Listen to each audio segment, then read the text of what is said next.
Masih, Bu. Jelas, Bu. Ya, baik. Human artinya virus ini menyerang pada manusia, tidak bisa pada mamalia yang lain karena reseptornya yang sesuai dengan CD4 manusia. Kemudian imunodefisiensi berarti menyebabkan penurunan sistem imun ya.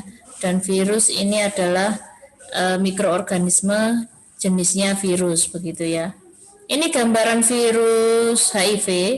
Seperti hanya virus-virus yang lain, virus HIV ini memiliki lapisan membran yang penuh akan protein dan lemak ya, glikoprotein dan lemak. Jadi ada lapisan glikoprotein, di sini disimbolkan Gp120, Gp41, kemudian lapisan proteinnya ini lipid membran.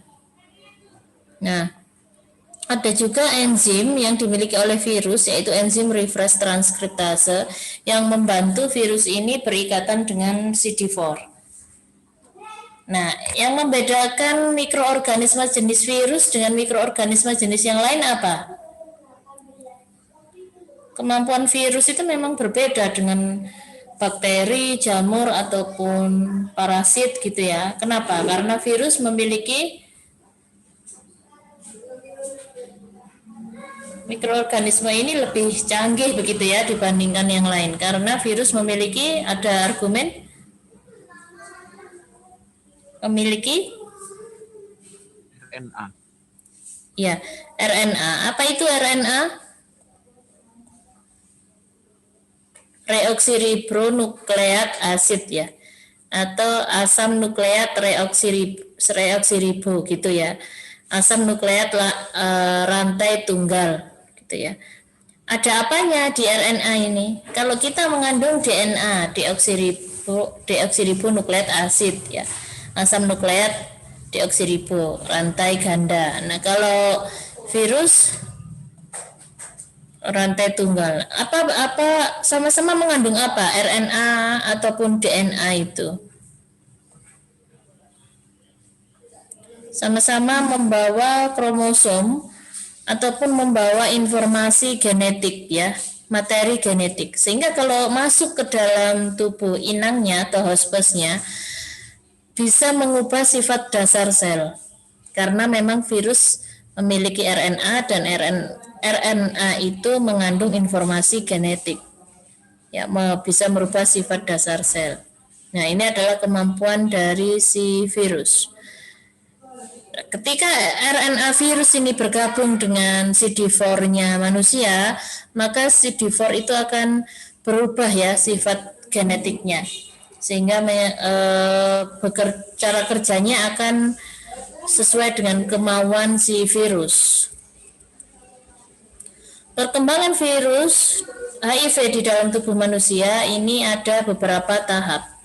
Ya, yang pertama siklus replikasi virus, yang kedua pengaktifan virus. Jadi tahap yang pertama siklus replikasi virus. Virus HIV itu merupakan jenis retrovirus ya, atau virus yang membawa informasi genetik karena memiliki RNA dan sifatnya adalah prominent atau menetap ya di dalam tubuh. Komponen inti virus ya, dan juga lapisan-lapisan virus yang tadi ya, ada protein, glukoprotein dan lemak akan masuk berikatan dengan CD4. Apa itu CD4? CD4 adalah inti dari T helper. Siapa itu T helper? Bagian dari limfosit T. Nah, siapa limfosit T? Bagian dari sel darah putih ya, atau leukosit. Nah, jadi di sini yang diserang oleh si virus adalah sel pertahanan tubuh. Ya, ibarat suatu negara yang diserang itu adalah militernya dulu. Nah, sehingga untuk masuk ke atau untuk membunuh rakyat-rakyatnya lebih mudah. Begitu pula dengan virus HIV ya. Limfositnya dulu dihancurkan, leukositnya dulu dihancurkan, nanti akan mudah menghancurkan sel-sel yang lain.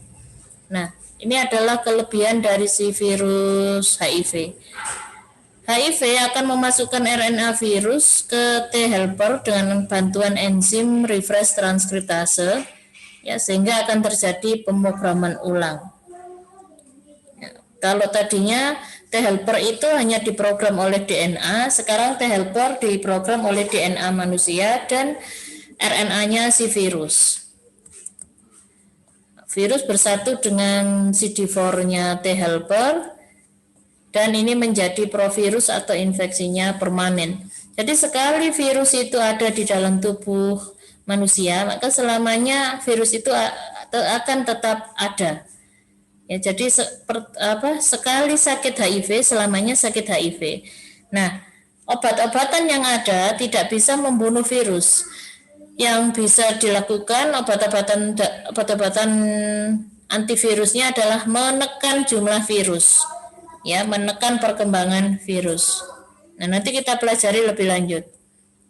Pada tahap yang kedua, pengaktifan virus, ya. Virus ini sudah mulai bisa ditularkan ke orang yang lain, meskipun tubuh dari orang yang pertama kali terinfeksi virus belum muncul tanda gejala. Tapi virus sudah mulai masuk ke dalam tubuh, ya. Hanya saja pasiennya belum muncul manifestasi klinis. Tapi ketika orang ini berhubungan seksual dengan orang lain, sudah bisa menularkan virus. Nah, penularan virus HIV ini bisa melalui apa saja? Ada argumen? Melalui suntikan juga, Ibu. Suntikan, benar sekali, penggunaan jarum suntik. Nah, penggunaan jarum suntik di sini kalau untuk kesehatan ataupun injeksi, kalau saya rasa dimanapun sudah sesuai standar ya, satu pasien satu jarum. Jadi kalau sudah digunakan injeksi ya dibuang ya, tidak digunakan untuk pasien yang lain. Ya, yang dimaksud di sini penggunaan jarum bergantian adalah pada kasus apa? Ros? Narkoba. Ya, Anissa ya, pada kasus narkoba. Benar sekali ya, pada kasus narkoba. Jadi memang pengguna narkoba itu merasakan sensasi yang berbeda ketika jenis narkoba yang digunakan adalah injection drug user ya, atau IDU, narkoba jenis suntik. Kemudian sensasi yang berbeda juga ketika digunakan bersama-sama kelompoknya. Nah, itu ya yang diungkapkan oleh mereka. Nah, atau mereka berpersepsi bahwa daripada uangnya digunakan untuk memberi needle ya, memberi jarum, maka sebaiknya digunakan untuk membeli obatnya, membeli obat-obatannya. Ya, jarumnya itu satu aja untuk bergantian atau satu aja bisa dipakai beberapa kali. Gitu ya, ada yang mempersepsikan demikian. Nah, selain penularan virus melalui penggunaan jarum suntik bergantian atau melalui, kalau jarum kan berarti berhubungan dengan darah ya. Selain melalui darah, bisa juga melalui apa penularan virus? Melalui darah dan sekret, Bu, cairan. Melalui sekret atau cairan, lebih spesifik mungkin apa? Cairan apa di sini? Darah, Ibu. Ya, cairan darah. Selain cairan darah, kalau sekretnya itu mukosa seperti air liur atau mungkin sekret pernafasan, ya lendir, itu bisa nggak menularkan virus? Bisa, Ibu. Bisa. Bisa, Bu. Oke, berarti hanya dengan berciuman bisa tertular virus HIV? Kalau dari yang satu terkena lendir yang satu gitu, Ibu? Tidak, Bu. Ya, kalau melalui lendir tidak bisa menularkan virus. Ya, jadi cairan atau lendir seperti air liur, ya, kemudian apa tadi, sekret, ya, itu tidak, atau lendir pernafasan itu tidak bisa menularkan virus HIV. Jadi cairannya harus spesifik ya, yaitu cairan darah atau cairan sperma dan cairan vagina. Satu lagi adalah ASI, ya, cairan ASI. Nah, kenapa darah, sperma, cairan vagina dan ASI ini menjadi reservoir atau tempat yang cocok bagi virus HIV berkembang atau bertahan hidup. Reservoir itu kan artinya tempat mencari makan